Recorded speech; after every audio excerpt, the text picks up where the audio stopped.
నమస్కారం. ఘంటారావానికి స్వాగతం. ముందుగా ప్రధాన అంశాలు. టీచర్ల హేతుబద్ధీకరణకు ముఖ్యమంత్రి పచ్చ జెండా. మిగులు టీచర్లను సమర్థంగా వాడుకోవాలని సూచన.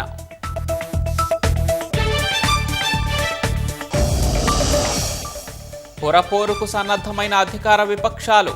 వచ్చే నెల 3 నుంచి సీఎం జిల్లాల పర్యటన.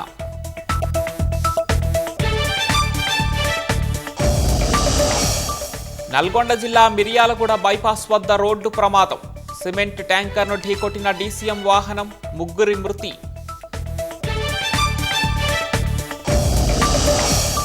ఐఐటి మద్రాసులో అందుబాటులోకి సూపర్ కంప్యూటర్ పరంరుద్ర. స్వదేశీ పరిజ్ఞానంతో తయారీ, వేగం, ఖచ్చితత్వంతో ప్రాసెసింగ్. నిరసనకారులను చంపాలని చూస్తే తీవ్ర పరిణామాలు తప్పవు. ఇరాన్ ప్రభుత్వానికి అమెరికా అధ్యక్షుడి హెచ్చరికలు.